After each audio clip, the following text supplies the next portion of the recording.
Hey everyone, thank you so much for joining me for another episode of CSM Practice, the podcast that talks about how to retain customers, give them a better experience, improve their onboarding, increase customer satisfaction rates, and of course, if you're in a SaaS or software or tech business, how do we increase product adoption?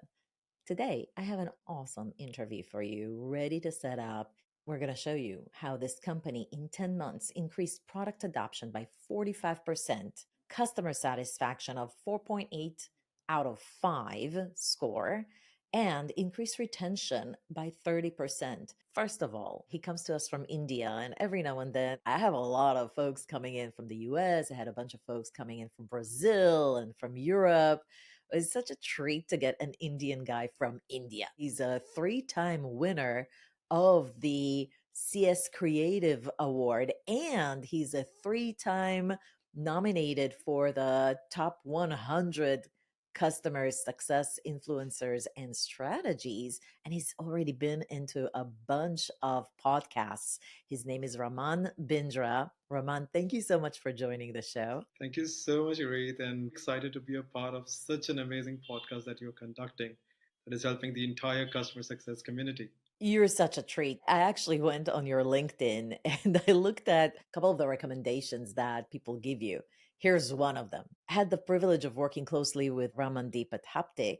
His knowledge in the customer success domain is unparalleled, and he consistently demonstrates an inspiring level of expertise.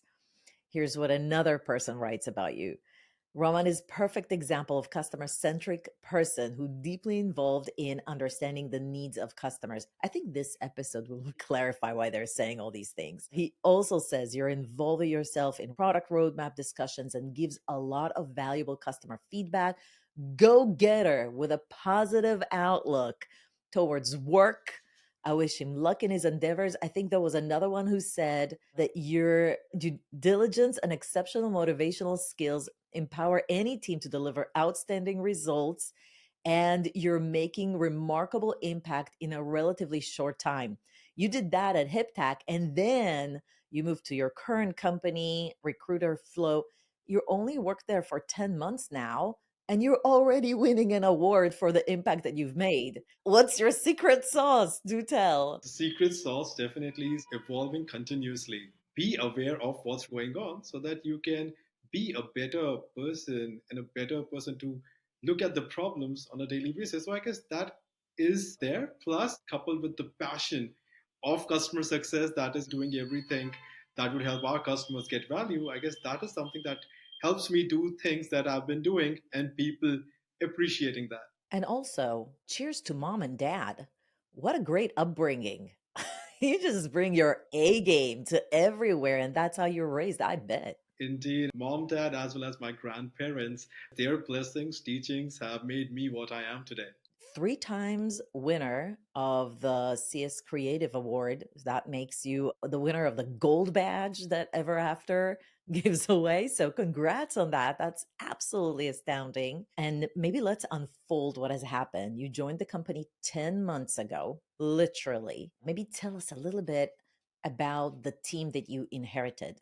How many people are on your team and what are they responsible for? The total number of people that are working in the team is 25, and that includes CSMs, customer support, onboarding, as well as the migrations team. What kind of clients do you work with and what kind of problems do you help them solve? The customers that are coming to us are recruitment agencies and staffing agencies. The main problems are ensuring that their redundant work or the repetitive work is getting automated. In the world of recruitment, there is a lot of things that could be automated. That's where our solution comes into picture, helps them create sequencing, create automations on their workflows that would help not only them but their internal members to get more productive time, be aware of what they're doing, and actually utilize the platform to make the key decisions of how to prioritize things in their own ecosystem and taking the next important stuff to help generate revenue for their organizations. So Recruiter Flow is helping them automate tasks, ensuring that they can be more productive and streamline their workflows so that they can try and get better candidates or hire candidates at a faster pace and get more business. What's the complexity around onboarding as it comes to Recruiter Now's specific customer base? When I joined the company, they had recently moved from a 0 to 1 state, wherein now the phase was into the scaling phase that we want to move. The very first thing that we wanted to do was streamline processes. And for recruiters to get value, they need to be aware of how this product is more deeply aligned with their business ecosystem. So when I joined, all the customers that we were working with were being worked with at a pace that was not kind of customizable or not kind of personalized. When I say personalized, say for example, if there was an enterprise level customer that we were dealing with, that was not getting that personalized attention in terms of the business value, in terms of understanding more depth in their business, their value ecosystem, their goals. That was kind of creating a bit of a rift in terms of CSMs building some strong association with the customer, as well as the customer aware of using the features on the platform in a much better way. That was one pain point at hand that I had to first get into and resolve. As soon as I joined, very first thing was to firstly understand the customers well, understand the product well, also understand what features are our customers liking the most and which would have a major impact on their business value ecosystem. And from there, the very first thing we did was let's firstly segment our customers and start creating playbooks for those segments. Because, with all due respect, every customer is important, but we need to ensure that each customer gets value basis what they are giving to the organization. Like in our case, the recruiters, if they are in an SMB state or a mid-market state, we have to create that personalized ecosystem for them so that they could realize value in a much better way and also associate with the platform that would help them yield value, which is synchronous to their business goals. So that's where we started segmenting our customers. And while I created the segments basis revenue and the size of the organization, I also created teams that would cater to those particular segments. And while we created teams, that was the CSM and the support, we created SLAs that would be taken into account for customers in these specific segments. And while we do that, we also try to bring in onboarding playbooks that would help them train the customers in a more personalized fashion so that they get the maximum value out of the product and also understand what has to be used at what point of time so that they get the best ROI from our product. Just to give it some context, you said 25 team members. We talked about what kind of clients you work with. What was the magnitude of the issue? Because I guess if you have only like 5 customers and every quarter, and all of them are very high touch, and you have enough resources, you don't necessarily need to double down so much on playbooks and frameworks because it's going to happen anyways in conversations if you have high quality team. So, what was the engagement model? Was it high touch or low touch? And what was the kind of volume of new clients coming in every quarter? When I joined, I guess every customer was being treated as a high touch customer because there was no segmentation, due to which there were deadlines that were sometimes missed, or some customers that should be getting more time, or we need to have more strategic discussion with them because there is a potential to grow. That was not being focused on or was getting missed, due to which our product adoption was getting impacted badly. Secondly, the quantum of the customers that we were getting month on month was increasing, specifically in the mid market enterprise segment, due to which we have to ensure that we started working on having these high touch playbooks in place and also segregate the tech touch customers, which were mostly in the SMB segment, so that we could kind of automate a lot of things for them so that they could be on the tech touch mode. And the customers that needed attention, that had potential to grow, wherein we could get some more opportunities in terms of helping them be aware of how to utilize the platform in a much better way. That's where we had to kind of go to the whiteboard, do that strategy of how to introduce this segmentation that I was talking about. If I was going to summarize this, every month, the high touch and the mid market customers were increasing, and the onboarding timelines were getting missed, due to which the experience of the customer was getting hampered. We were not able to give them that personalized, value driven communication that was synchronous with their business goals. And due to that, the customer satisfaction score was also getting impacted. So these were some things due to which red flags would raise in terms of the customer health. That would be a problem that we could in the future lose these customers. Why don't we unpack the first thing that you've done is let's define a segmentation that will allow us to scale with what sounds like a period of hyper growth and allow us to have a personalized experience during onboarding, which you just mentioned a couple of times. Can you unfold how do you do a segmentation like that? I bet it's not just by ARR. So maybe you could share what did you end up with and maybe your unfold your own approach a little bit more. When we started the segmentation, we firstly wanted to understand our major customer base, that is, what percentage of customers are really utilizing the platform in the best possible way or are power users, and what is the revenue that they're bringing in, plus how much their organization has grown in the last 2 years in terms of employee size, in terms of their own revenue. That makes it a potential for us to kind of get increased business from them. So we had to unravel these things, and basis that we started creating segments wherein we would get SMB, mid-market, and enterprise. Enterprise were the one definitely whose ARR was higher on the higher side, but had the potential to grow in terms of their growth rate year on year, their employee size that was increased year on year. Secondly, when we come to mid-market, definitely a bit lesser ARR, but in terms of usage, they have been power users for our product for quite some time, as well as the growth. So we actually gave them a percentage. Let's say, for example, if someone was growing by 100% year on year in terms of employee rate, as well as the company growth, we would, and their ARR was at a certain level, we will put them in enterprise. Similarly, lesser percentage would fall into mid market, more lesser, which is like a startup or people who are just starting to understand this recruiting business and want to use our platform, they would jump into the SMB segment. So that's how we kind of segmented our customers. But the two most important things were data, customer research that helped us come to this conclusion of segmenting our customers.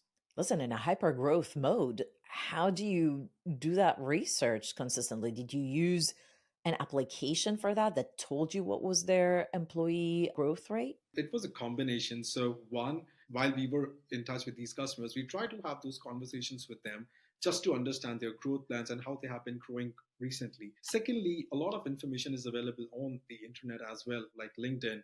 You can go check out the company profile, you get an idea of what's going on. Similarly, on Google, if you just type in, you just get information from a lot of websites like Crunchbase and stuff that helps you get an idea of how the company is growing, even if they have recently secured any funding. Because if they have, then definitely there is more money that they're going to invest in their growth. So all of this information, we kind of did our secondary research as well as primary research by getting in touch with the stakeholders of the customers and understanding their growth plans as well as their previous growth, so that we could come to this conclusion of creating a segment for them. Got it. So the initial due diligence on the handoff from sales is still very much a manual process just to make sure that they're getting the right touch points. So once you've done the due diligence, you've done some discovery with the client to determine what engagement model they get, what happens next in terms of the onboarding experience?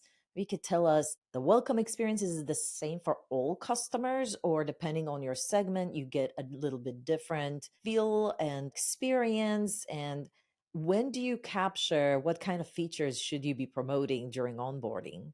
It is a bit different for all the segments that we are working with. So, if I was just going to talk about the enterprise and the mid market, the very first key thing while we get a new customer aboard is that we need to kind of get in touch with the sales. We actually create an account plan. Now, this account plan has some important aspects that A, why have they bought us at the first place? What were their pain points? If there was a previous vendor in place, what are their goals? What are their growth plans for this year? What are those specific goals or the low hanging fruits that they plan to achieve in quarter time span or a half yearly time span? Basis that account plan that is created, and this is specifically for the enterprise and the mid market, we will then get in touch with the customer. Because now we have initial information about the customer, we will try to present them the customer journey instead of cross verifying this information. We will try to present them a customer journey as to what we have understood. And then while we are discussing this journey with the customer, then it becomes more of a dialogue wherein the customer is also more involved in these discussions. Earlier, one thing that was happening was that in the onboarding call or the welcome call, it would be more of the CSM talking to the customer and trying to understand these basic questions and then trying to keep another call. But now the very first call with these set of customers is more of a strategic call wherein we are talking to the stakeholders, we are identifying stakeholders and telling them how we plan to do things, getting their input so that we all have a plan in place. And the next calls, the training calls, are more aligned to their business goals. Say, for example, if someone wants to make hire faster. Now, in that case, what are the features that they would need to use on a much regular basis with their team? And what are the workflows that they need to automate on a regular basis? And what are the touch points that they need to focus on? Basis this, we will create a plan for the next quarter. And while we are doing this, regular communication from the CSM to the customer is more pertinent here, because then they also tell them what's happening, how they are kind of progressing on this map. This is mostly for mid market and the enterprise. For SMBs, we have a specific onboarding team which definitely does this activity, but not at that magnitude. Why? Because the team size is smaller and the plans to achieve or the goals are not that high or complex in nature.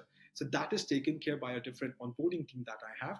But for mid market and enterprise, it is more tailored and customized, wherein more and more people are involved to build the strategy throughout, which is synchronous to provide value in terms of the business goals of the customer. By the way, the approach that you've implemented and the changes that you've made resulted in an increase of product adoption of 45% and a higher retention rate of 30% and a record high CSAT score. I believe you increased it by 4.8 out of 5, which is extraordinary for that phase. Do you feel like that impact was mainly made by the changes you made in the higher touch mid market segment or the lower touch, or both sort of like the same? It was a result of the entire change throughout these segments, because now every customer was getting the assistance in the way that would suit their requirements. Plus, now the customers were more aware of using features which were more synchronous to their need of the hour. Say, for example, if someone's goal is just to kind of use the ATS and use our reporting, then we have the person focus on what is it that they need to use on a regular basis. Similarly, if it's an enterprise customer who wants to set up a team, one team needs to focus on getting business deals, the other team is focusing on recruitment.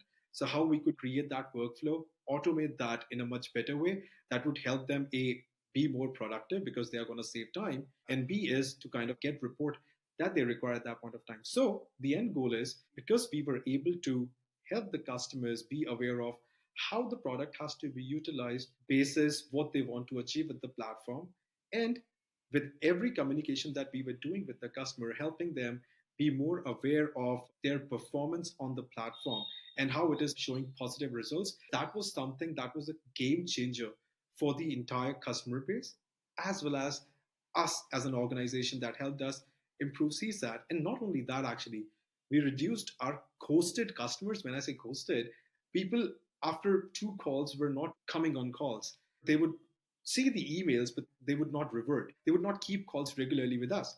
The sole reason that I identified was that the calls were basically more of robotic in nature, because they were not getting any actionable at the end of the call. It was more like, hey, you just send me an article, I'll read through it, I'll get what I'm looking at.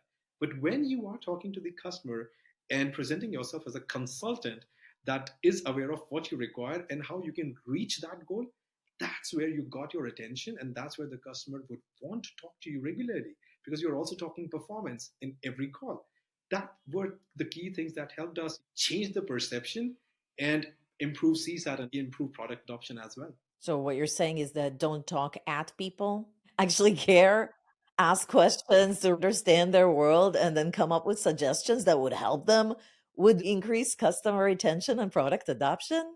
Oh, yes. For us, it has worked like a charm, to be honest. Isn't it amazing, Raman, that this doesn't happen in every single organization? Is kind of like table stakes, but so hard to do. 25 people on your team.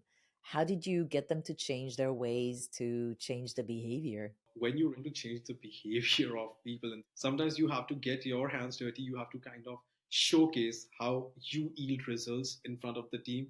That's where they will get the buy-in. In my case, it was like, while I am bringing this change, it's hard to change something overnight and then start doing again when you're reinventing the wheel. So in this case, I had to kind of involve myself in discussions. They actually saw how I was talking to the customer. And while I was personally trying to do onboarding of the customer in terms of helping them understand value, so what I did was I picked up 4 or 5 customers from specific segments, and the person who was involved in that account would go with me on the call. And I'll actually lead the call by talking to the customer, understanding their goals. And after 2, 3 calls, I would tell them that, look, now I'm just going to drop an email to the customer requesting a call. We will get a positive feedback. And that's what started to eventually happen. And that's where they said that, oh, you know what, this approach is working. Because one thing that they would always struggle with was that people either not reverting to their emails, people not easily jumping to the calls, or even if they were on calls, the discussions were more from a support related discussion that, hey, I'm facing issue with this, I'm facing issue with that particular feature, but it was never a consultative call wherein, hey, you know what, I have something in store for you. If you use the product like this, or if you use this feature like this, that is the magnitude of impact that you can get, and let's test it out. Now the customer was starting hear us. Now the customers are trying to listen to us, and I guess that helped them buy in on the changes that we as an organization were trying to implement. And that's where everyone happily is working the way we have set it as a process and actually getting results from it. I love it. You actually got your hands dirty, you walked the walk, you showed them empirical evidence of the change in the customer's behavior, and you double down on the pain points because listen, at the end of the day, I know it's a job, but everybody loves to be successful and get good positive results and feel like what they do matter to someone. And I think that by showcasing how to do these conversations a little bit differently, you elevated the entire team's motivation, feel good about what they're doing. It goes beyond even customer success and retention numbers. Do you feel the change in your team? I know I'm leading you on to this answer, but I bet you do. Oh, yeah. Now the team enjoys talking to everyone, and the team is now more interested in experimenting newer things and getting involved in customer interactions and sharing things. So, one more thing that we as a team have started to do is that every now and then we are sharing learnings from our own customers within the team, and we are actually not restricting it to our CS team. We're sharing it with sales, we're sharing it with product, we're sharing it with support, so that everyone knows what is working and what is not working, so that they can actually utilize those learnings with their own customer interactions. So that is something helped us achieve a great team satisfaction score, because customer success is also success when your team is having that customer success mindset and they're living it into it. They're getting more passionate to help live the problems of the customers and kind of resolve it for them.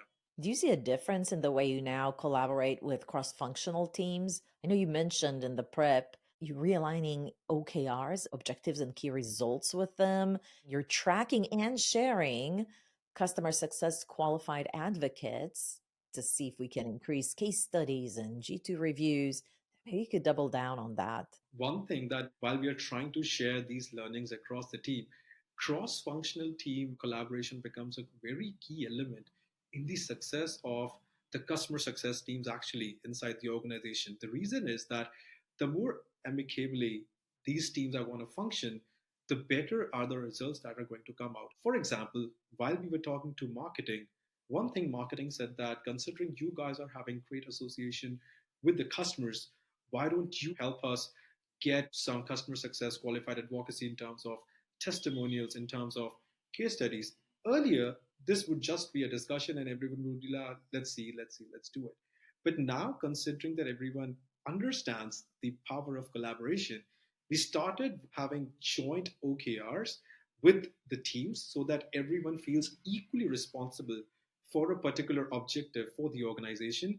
And the very first, I guess, OKR that was a cross collaborated OKR was actually with the marketing team. And I personally feel that we always talk collaboration of CS and sales, but CS and marketing is a very, very strong collaboration if done well, because CS can help the marketing team get some amazing customer information, even infographics that could be used by marketing team to explore and share those insights with outside prospects altogether and even create some great collaterals. Now, that is one thing. Second part is the sales collaboration. And I did mention something about account plan when I was talking about segmentation.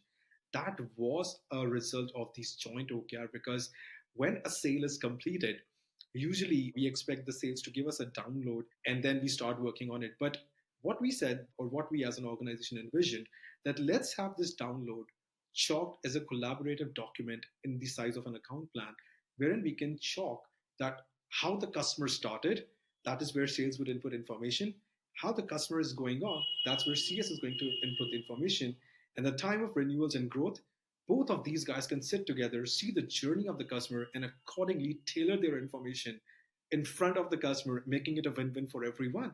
So these two are like very amazing examples that have helped our company not only achieve results and success, but also achieve a cross collaborative unity across the teams. Yeah, we talk about siloism as like a real impediment to growth in companies and waste of productivity. But we hardly ever talk about joint OKRs. So I'm ecstatic that you brought it up because listen, just eliminating silo is nothing in comparison to the amplified impact that joint OKRs can have on performance, on productivity, on even team motivation and employee attrition. Everything is just flowing so much better, and it's better for the company as a whole in terms of just getting to its go to market goals. One more thing that I would like to add, the more positive it sounds, it's great, but there are some downsides to it as well. When I say downsides, basically these are some things that people, while collaborating, have to be very sure of.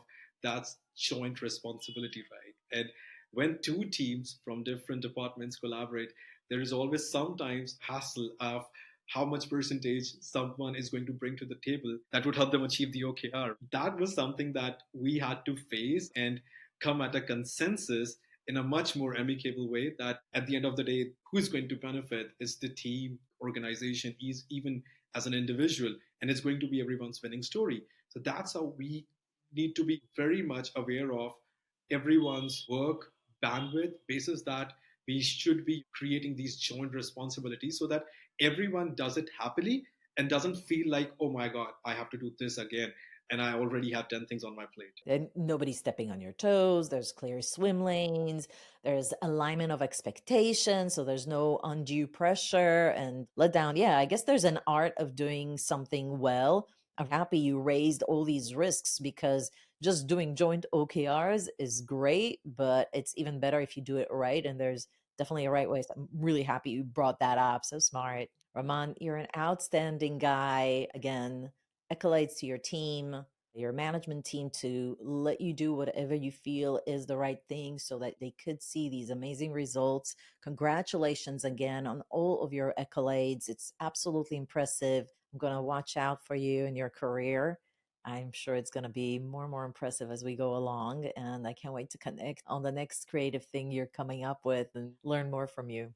Thank you so much, and it was an absolute pleasure to be a part of such an amazing initiative that you have taken in. A lot of people from India are your highest audience. One of them is me, who has been following you and your podcast and learned a lot. So thank you so much for also being someone who has helped me grow. Hey everyone, if you love this video or if you're Indian, give it a like, subscribe to the channel. Also subscribe to my newsletter. Everyone who subscribes will get my KPI workbook, every customer success KPI that you would need to start your team off. You might want to check it out so that you could compare between what you're doing to what I'm recommending. Link is below to the podcast episode. And if you learned something new or you just want to give shout out to Raman for his amazing interview, comments below are open. We read all of them. So appreciate everything that you are. And thank you for all of your support throughout the years. Raman, thanks again for coming on the show. Thank you. And with that, it's a wrap.